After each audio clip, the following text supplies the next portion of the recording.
Hello everyone, நான் Karthi and hello my dear JK Squad. நேற்று இந்தியாவுக்கும் ஆப்கானிஸ்தானுக்கும் முதலாவது ஓடிஐ மேட்ச் தர்மசாலா ஸ்டேடியத்தில் வந்து நடந்தது. அதுல இந்தியா 7 விக்கெட்ஸால வின்னும் பண்ணியிருந்தாங்க. நேற்று நடந்த முதலாவது ஓடிஐ மேட்ச்ல என்னென்ன விஷயங்கள் இன்ட்ரெஸ்டிங்கா நடந்ததுன்றத பற்றி இந்த வீடியோல நாங்க ஃபுல்லா பார்க்க போறோம். அதுக்கு முதல்ல நீங்க இன்னும் இந்த Karthi JK YouTube channel subscribe பண்ணா பார்த்துக்கிட்டு இருந்தீங்கன்னா சப்ஸ்கிரைப் பட்டனை கிளிக் பண்ணுங்க.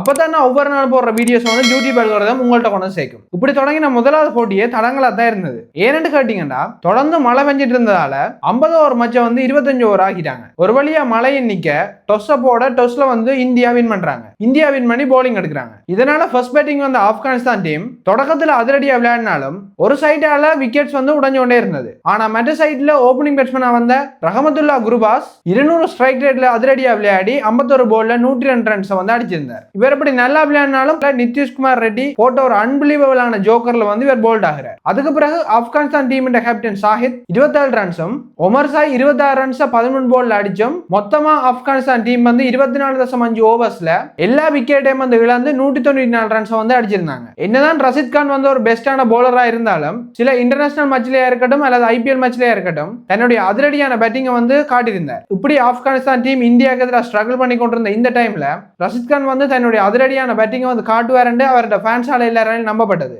என்னதான் இப்படி நம்பிக்கை இருந்தாலும் ரஷித் கானால இந்த மேட்ச்ல வந்து அவ்வளவு அதிரடியா விளையாடலாம் போயிட்டு அவர் 13 பால்ஸ் விளையாடி வெறும் 9 ரன்ஸ் தான் வந்து ஸ்கோர் பண்ணியிருந்தார். இந்தியாவோட போலிங்க வந்து பார்த்தோம்னா ரொம்பவே அசத்தரா தான் போட்டிருந்தாங்க. இந்த ஓடிஐ மேட்ச்ல டெபியூட் பண்ற குர்னூர் பிரார் என்ற யங்ஸ்டர் வந்து ரொம்பவே பிரமாதமா இந்த மேட்ச்ல வந்து போலிங்க போட்டிருப்பார். இந்த மேட்ச்ல வந்து இவர் 3 விக்கெட்ஸ் வந்து எடுத்திருந்தார். அதோட ஹர்ஷத் டூபேயும் 3 விக்கெட்ஸ் வந்து எடுத்திருந்தார். நிதிஷ்குமார் ரெட்டியும் ஹர்ஷ்தீப் சிங்கும் 2 விக்கெட்ஸ் வந்து எடுத்திருந்தாங்க. இப்படி இந்தியாவோட போலிங்ல வந்து ஒரு அற்புதமான விஷயம் நடந்திருந்தது. ஹர்ஷ் டூபே போலிங் போடைக்க கசான்ஃபர் பேட்டிங்ல இருந்தார். அவர் வந்து அந்த பாலை ஸ்ட்ரைக் பண்ண பார்த்தார். அந்த டைம்ல பால் வந்து எட்ஜ் ஆகி கீப்பரான இஷான் கிஷனுக்கும் ஃபர்ஸ்ட் ஸ்லிப்ல கில்லுக்கும் இடையால ரொம்பவே வேகமா போனது. அந்த பால் அப்படியே போயிருந்தா கண்டிப்பா 4 போயிருக்கும். ஆனா ஃபர்ஸ்ட் ஸ்லிப்ல நின்ற ஸ்பைடர்மேன் கில் ரொம்பவே வேகமா ரியாக்ட் பண்ணி லெஃப்ட் ஹேண்ட்ல அந்த கச்சை வந்து பாஞ்சு பிடிச்சிருப்பார். அந்த கச்சை பார்க்கும்போது ரொம்பவே கூஸ் பம்ஸாக இருந்தது. இப்படி ஆப்கானிஸ்தான் டீம் ஆல் அவுட் ஆகி ஆப்கானிஸ்தான் டீம் பேட்டிங் முடிய இந்தியா வந்து பேட்டிங்க்கு வராங்க.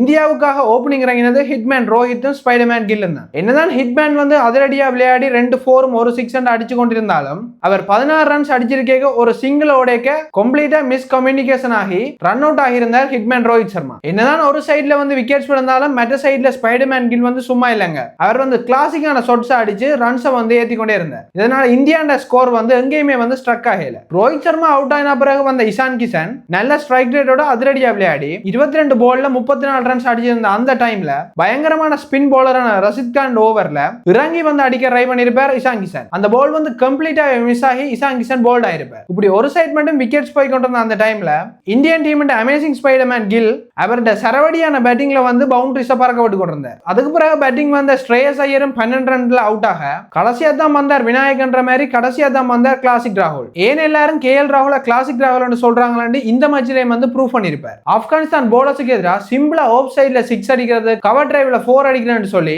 ரெத்தமே வராம ஒருத்தனை கத்தியால குத்துற மாதிரி ஆப்கானிஸ்தான் டீம் போலர்ஸை வந்து புலந்தெடுத்திருந்தார். அதிரடியா விளையாடி 19 பால்ஸ்ல 39 ரன்ஸை வந்து ஸ்கோர் பண்ணி எதிர் சைட்ல விளையாடி கொண்டிருந்த ஸ்பைடர்மேன் கில் என்ற செஞ்சுரி கனவையும் ஸ்பைடர் வெப்ப கிழிச்சு போடுற மாதிரி கிழிச்சு போட்டிருந்தார். இப்படி கடைசியில 66 பால்ஸ்ல 84 ரன்ஸ் வந்து ஸ்கோர் பண்ணியிருந்தார் கில். இவர் வந்து 11 4-ஐயும் 2 6-ஐயும் வந்து இந்த மேட்ச்ல வந்து அடிச்சிருந்தார். இந்த மேட்ச்ல பிளேயர் ஆஃப் த மேட்ச் என்ற அவார்டையும் வந்து ஸ்பைடர்மேன் கில் தான் வாங்கியிருந்தார். இப்படி கில் தலைமையிலான இந்தியாவோட ஓடிஐ அணி வந்து ஆப்கானிஸ்தானுக்கு எதிரான முதலாவது ஓடிஐ மேட்சை 7 விக்கெட் வித்தியாசத்துல வந்து வின் பண்ணியிருந்தாங்க. இதை வின் பண்ணியதால 3 மேட்ச் கொண்ட இந்த ஓடிஐ சீரீஸை 1-0 என்ற ரீதியில வந்து இந்தியா முன்னிலை வகிக்கிறாங்க. அடுத்த 2வது ஓடிஐ மேட்ச் 17ஆம் தேதி நடக்க போகுது. இதே மாதிரியான ஸ்போர்ட்ஸ் கண்டென்ட் உங்களுக்கு பிடிச்சிருந்தா இந்த வீடியோ வந்து லைக் பண்ணுங்க. அதோட உங்களோட ஃப்ரெண்ட்ஸுக்கும் ஃபேமிலிக்கும் வந்து இந்த வீடியோ ஷேர் பண்ணுங்க. இதே மாதிரி இன்ட்ரெஸ்டிங்கான வீடியோஸ் வந்து ஒவ்வொரு நாள் நீங்க பாக்குறதுக்கு கார்த்தி JK யூடியூப் சேனலை வந்து சப்ஸ்கிரைப் பண்ணுங்க. அப்பதான் நான் ஒவ்வொரு நாள் போடுற வீடியோஸ் வந்து யூடியூப் அல்கோரிதம் உங்கள்கிட்ட கொண்டு வந்து சேர்க்கும். அடுத்த வீடியோல பார்ப்போம்.